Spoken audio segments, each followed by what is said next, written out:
The musical episode of Star Trek has finally arrived. Many did not think this would happen. Some of us wonder how it's taken over 50 years for us to get a musical episode in the Star Trek universe. Look, I'll be honest, I'm not the keenest on musicals in entertainment. It's just not my personal cup of tea. There's nothing wrong with that. I'm sure some of you watching this video are also not keen on them like me. However, in the spirit of Star Trek, we should keep our minds open and watch the episode. That we did. This is our review of Star Trek Strange New Worlds' penultimate episode for Season 2, Subspace Rhapsody. You know, on the bright side, there is one takeaway from this episode. Even if you're not a fan of musicals, simply watch Ansel Man's reactions to things happening as Captain Pike. There is perfect meme material and GIF material right here.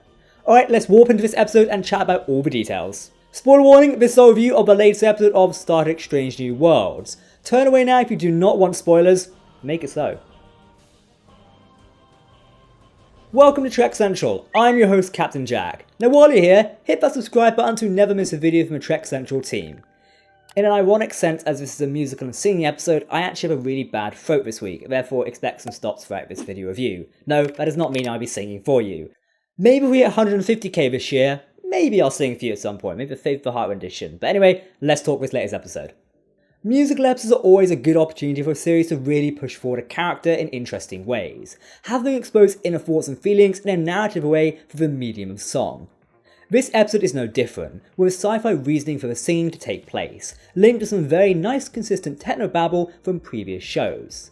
I just have to say, the first solution being to use the Heisenberg compensator, which deals with uncertainty, which is of course of the singing, was great. I was actually overjoyed when they got that scene of Kirk and brothers in engineering connecting the Heisenberg compensator with what we know is part of the transport systems into the deflector. The episode not only pushed forward the series' long story of Chapel and Spock, but also seemed to bring it to its natural conclusion. We know that Spock and Chapel are essentially a doomed relationship, the essence of a prequel here.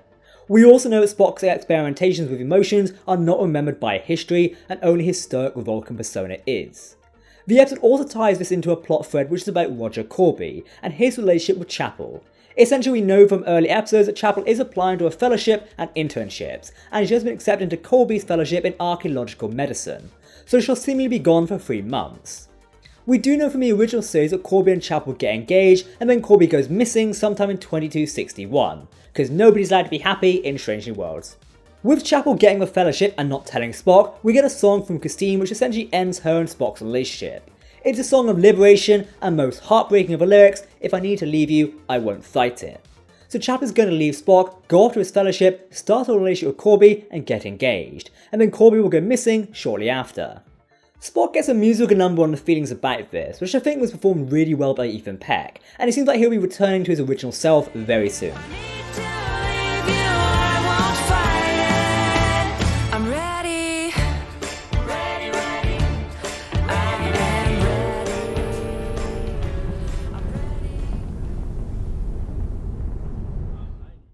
Talking of relationships, and also weirdly fitting in plot points we expect, we go to Kirk and La'an.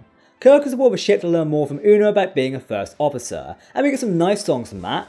We also have the 2 fixing components in a proto-Jeffries tubes, thinking of Constitution starships, which I always love to see. Oh, and some Gilbert and Sullivan-esque songs from Una, because of course we had to have them. With the crew knowing on a meta level that songs are making them admit their inner feelings without their control, this worries La'an, as she doesn't want to admit of having feelings for Kirk because of the whole time travel situation, and also whether Prime Kirk is like the old timeline Kirk she fell in love with.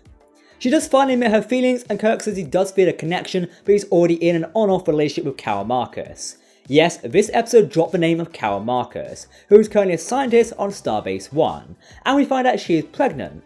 This 100% makes sense and would make David Marcus 24 when we meet him in The Wrath of Khan, and 25 in his death during the search for Spock.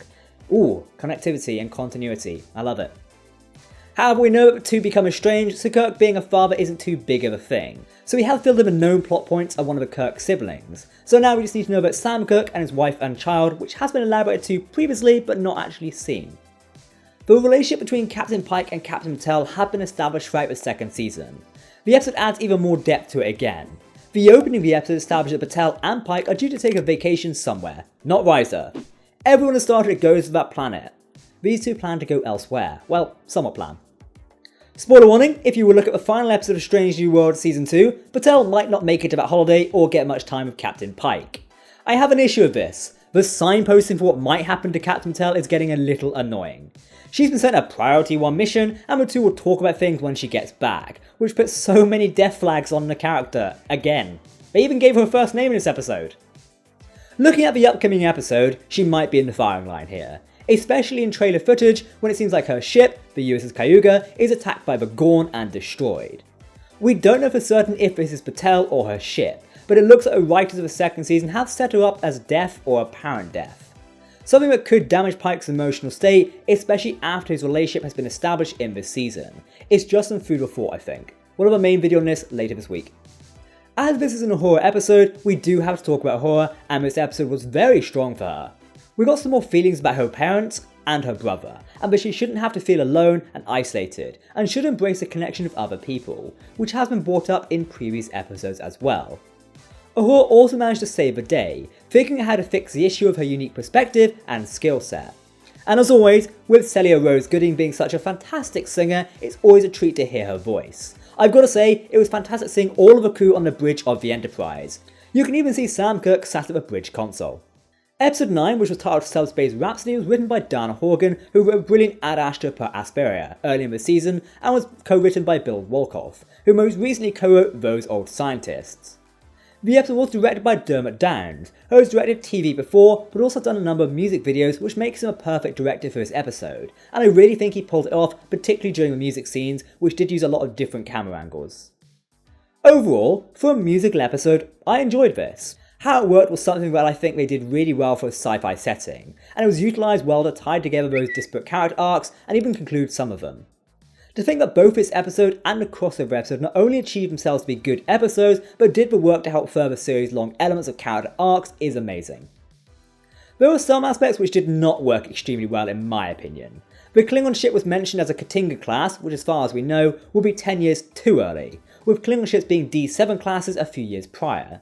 It could be that the Katinga is another definition for D7 or an offshoot of the D7, which would be improved as those years go on, but that was a little weird, and we may have to come back to this and discuss the Katinga in a bit more of a dedicated ship video. Get me at him again! We also have to talk about the Klingons. The design of the General Garkog did not work for me. His forehead ridges looked too much off like a brain for me, and were kind of off-putting. The outfits which worked well for the Klingons in the Broken Circle did not work well for these Klingons. They looked too shiny. The joke of him doing hip-hop near the end came off a little embarrassing to me to find funny, which I assume was the intention. Look, it was funny, but eh. The one thing I will say is that the Klingon General Garkog was played by Bruce Horak, who had previously played Hemmer. He said he returned for this season, so when we saw him as Hemmer in early episodes, we thought this might be it. But no, it turns out he returned as a Klingon as well. It's great to see him, and I hope he gets more stuff because spotting him is great, though I do hope we get to see him without prosthetics at some point. That would be rather cool. This episode also delved into the very big threat to the Federation with an explosion to the field causing detonations of all ships and systems affected by the phenomenon, which was propagated along with Subspace Communications Network and would have destroyed many Federation and Klingon ships. Kinda like the burn, but on a single communication network. I don't think it was necessary to make a threat that expansive in scale to require the threat needed for the story. It could have been smaller and still big enough to have been a threat for the story. I also just want to add, I love Mbenga in this episode. Honestly, I assumed it was something you had all rehearsed, but I sang too. So did I. And I do not sing. He didn't get much to do in this episode, but his little one-liners him not wanting to be singing was just added to everything and kind of excellent. I loved it. So, what do you think of the first ever Star Trek musical episode? It's been a long time coming for such a storied franchise, but did it live up to its promise, or was it an experiment you don't want to see repeated? Be honest with us in the comment section. Don't forget that this week we're live on twitch.tv/TrekCentral to talk all about things in the Star Trek universe and the latest episode. Tune in at 8 PM BST for the live conversations on twitch.tv/TrekCentral. If you want to keep up to date on all the latest Star Trek news, lore and more, then hit that subscribe button to never miss a video from my team here at Trek Central. You can also follow us on social media or join our community Discord server.